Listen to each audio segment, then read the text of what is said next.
Greetings, viewers. This is CP666 signing on for another video of the Vintage Clock Radio. This one's quite a bit older than the usual subset of clock radios that I find.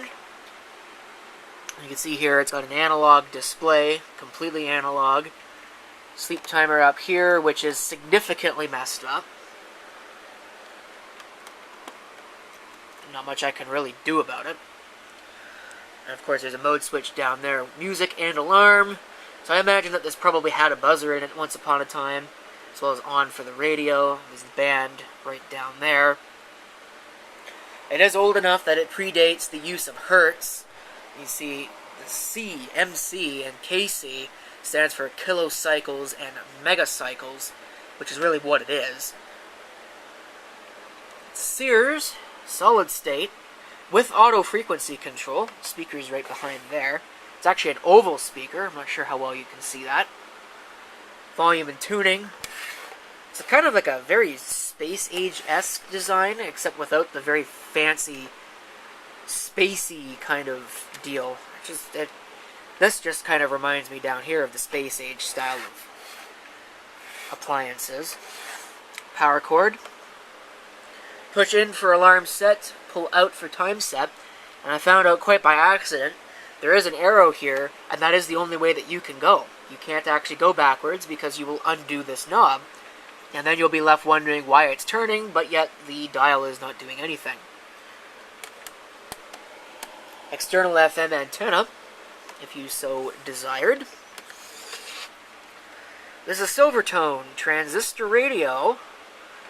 Rosewood, wood grain beige, whatever that means. Model number 132.2028.0000 or 132.2029.0000. I don't know which one it is. Sold only by Sears Roebuck, made in the USA. To meet FCC regulations. Interesting, there's no CSA anything on here, even though it was sold in Canada. I didn't buy this at like Hamfest or something. Unfortunately, you'll hear that even though this is in the off position, like that, I'm still on the radio. So, I'm not going to do too much with this. I'm not really going to do a band scan because I don't really think that it's worth doing a band scan on this. It sounds pretty good. Turn AFC on. Sounds even better. Switch it over to AM. Find a station here. Very difficult to tune, which is why I'm not doing a band scan. Still. It's pretty loud. And then, of course, how it was handled in the 3, 4, 5 days after. Oh, it's completely embarrassing. I think that the key lesson here needs to be that if you have to do a hard thing, whether that is apologize or fire someone or demote someone, whatever the case may be, you need to do. Not really tunable, so it will always make things worse. I can move this in any position I want, Garrett, so they and often it will say, not turn off. And I think the reason politics, why is because the sleep timer thing is messed up. So there's your demo. I guess it's not really much of a demo. I almost wonder. Oh, that's sticking a little bit.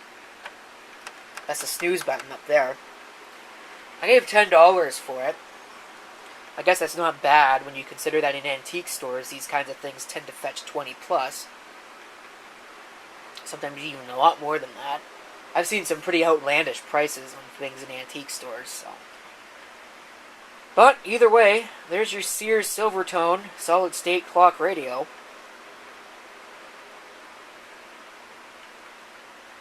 It ain't working like it used to, but the fact of the matter is, it still works. I'd like to see a modern on-branded thing from Walmart still around, 20, 30, 40 plus years later.